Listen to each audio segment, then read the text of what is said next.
Hello friends, welcome back to my YouTube channel talking sense speak easy English. Friends, आज हम पढ़ेंगे conditional sentence.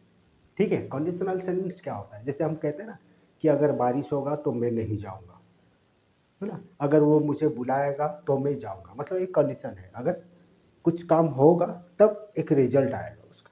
ठीक है, तो उस प्रकार के जो सेंटेंस होते हैं उसको हम कहते हैं कंडीशनल सेंटेंस होता है ना। तो कंडीशनल सेंटेंस ऐसे हम जानते हैं जैसे कि चार प्रकार के होते हैं, फोर टाइप्स। ठीक है, तो एक होता है जीरो कंडीशन, फिर first condition, second condition and third condition, ऐसे करके होता है चार टो कंडीशन, है ना। तो चार टो कंडीशन को लेके हम चार प्रकार के कंडीशनल सेंटेंस बनाते हैं, जो कि बहुत इंपॉर्टेंट होता है, कोई भी एग्जाम के लिए हो या चाहे तो स्पोकन इंग्लिश के लिए हो, कम्युनिकेशन के लिए जिसको हम कहते हैं। ठीक है, ये बहुत इंपॉर्टेंट होता है। ठीक है, तो उसमें से वही चार कंडीशन जो कंडीशनल सेंटेंस होता है, उसमें से आज हम जीरो कंडीशन वही वाला सेंटेंस का आज हम सीखेंगे। पूरा डिटेल में हम जानेंगे कहाँ यूज होता है, किस सिचुएशन में हम इसको यूज करते हैं और इसका स्ट्रक्चर क्या होता है। ठीक है, पूरा डिटेल देखेंगे। तो जैसे हम देखें कंडीशनल सेंटेंस, उसमें जो सेंटेंस होता है, सेंटेंस को हम दो भाग में बांटते हैं। उसमें दो ठो पार्ट रहता है। एक पार्ट होता है इफ क्लॉज, मतलब एक सेंटेंस का एक पार्ट होता है इफ क्लॉज, और सेकेंड पार्ट होता है मेन क्लॉज। ठीक है, तो इफ क्लॉज को हम कंडीशन क्लॉज भी कह सकते हैं, कंडीशन भी हम कह सकते हैं, है ना। और मेन क्लॉज को हम रिजल्ट क्लॉज भी कहेंगे, मतलब हम उसमें रिजल्ट देखते हैं। ठीक है, तो ये हो गया कंडीशन क्लॉज और ये रिजल्ट क्लॉज हो गया, ये उसका पार्ट्स हो गया। अब देखते हैं ये जो जीरो कंडीशन हम सेंटेंस, कब हम जीरो कंडीशन प्रकार का जो सेंटेंस होता है उसका हम यूज करते हैं।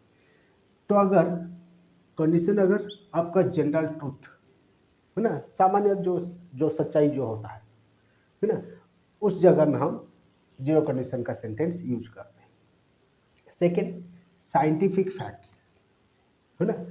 अगर सेंटेंस में, अगर कंडीशन में, मतलब जो फैक्ट होगा वो साइंटिफिक रहेगा, वैज्ञानिक अगर सच्चाई होगा, तो वहाँ हम जीरो कंडीशन का सेंटेंस यूज करें।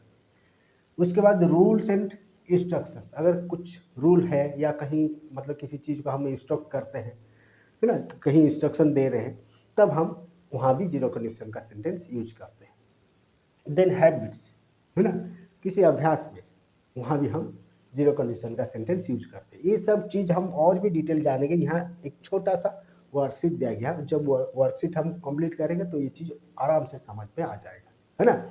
अच्छा, और इसके अलावा और एक चीज़ आपको ध्यान से देखना है, इसमें मतलब ध्यान देना है और उसको सीखना है, याद रखना है। क्या ना, हमेशा याद रखना कि जब जीरो कंडीशन में सेंटेंस में क्या होता है ना, रिजल्ट जो होता है वो 100% मतलब होने होगा ही होगा, है ना। मतलब जो कंडीशन है उस कंडीशन के हिसाब से रिजल्ट होता ही है, हमेशा होगा ही। ठीक है, तो इसलिए हम बोले रिजल्ट इज ऑलवेज ट्रू, मतलब 100% रिजल्ट उसमें होता है।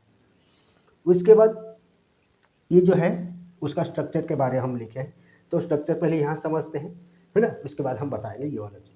जैसे कि स्ट्रक्चर क्या बोला है, इफ क्लॉज, जैसे हम बोले कि इसका दो पार्ट होता है, एक होता है इफ क्लॉज और एक होता है मेन क्लॉज, है ना। तो इफ क्लॉज में जो सेंटेंस रहेगा वो सिंपल प्रेजेंट व प्रेजेंट सिंपल का आपका सेंटेंस होगा, और मेन क्लॉज में भी जो सेंटेंस रहेगा वो भी प्रेजेंट सिंपल में होगा।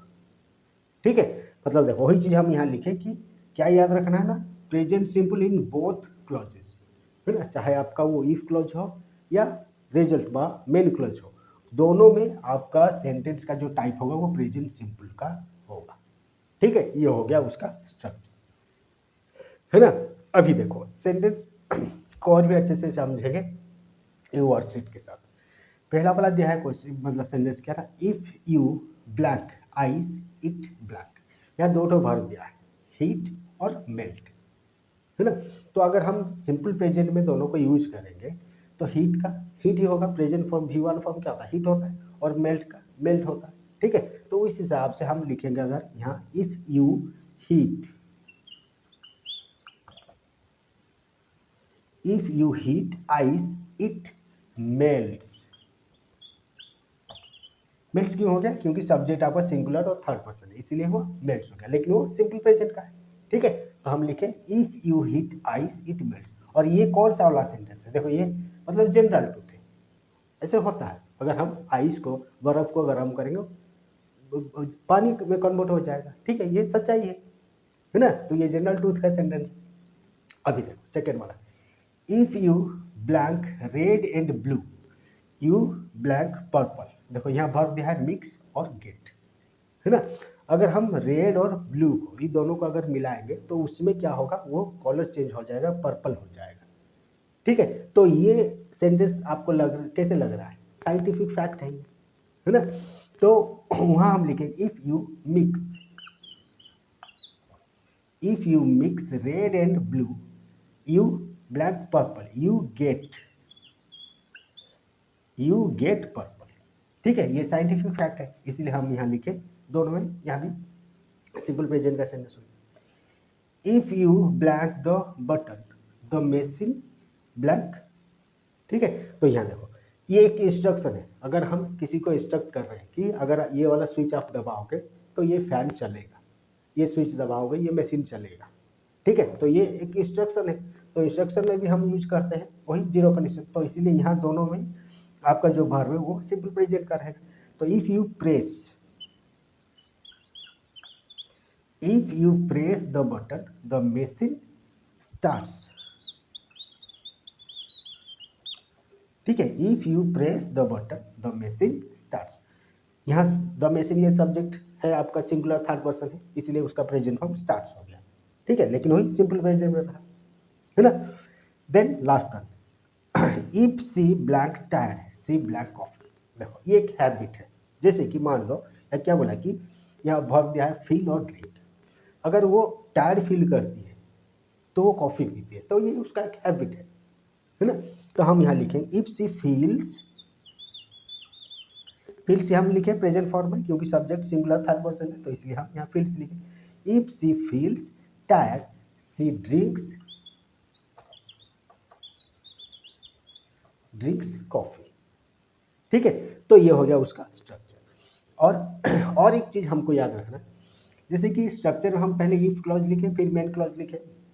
हम ऐसे भी लिख सकते हैं, मेन क्लॉज को यहाँ, मतलब हम यहाँ ले सकते हैं, और इफ क्लॉज को यहाँ, मतलब पहले मेन क्लॉज को भी कह सकते हैं, ला सकते हैं, यूज कर सकते हैं, उसके बाद हम इफ क्लॉज को भी उसके बाद लिख सकते हैं। ठीक है, मतलब इंटरचेंज कर सकते हैं, दोनों का जो प्लेस होता है वो इंटरचेंजेबल है ना? तो पहले आप लिख सकते हो इफ क्लॉज फिर मेन क्लॉज, नहीं तो मेन क्लॉज को पहले लाओगे और इफ क्लॉज को बाद में लाओगे। ठीक है, तो इतना सिंपल था आपका जीरो कंडीशन, जो कंडीशनल सेंटेंस में जो जीरो कंडीशन का सेंटेंस है ना? तो उसका यूज, क्या चीज हमको याद रखना है, ध्यान देना है, वो चीज हमको आज हम आपको बताएं, है ना? तो ऐसे और भी जो, ये तो आज हो गया जीरो कंडीशन। नेक्स्ट आप देखोगे उसका मतलब कंडीशन 1 वाला सेंटेंस के तो कैसे होता है, 2 वाला कैसे होता है, 3 वाला कैसे होता है, ये चीज़ हम आपको बताएंगे। ठीक है, तो नेक्स्ट टाइम आएंगे ऐसे और एक क्लास के साथ। तब तक के लिए थैंक यू, बाय बाय।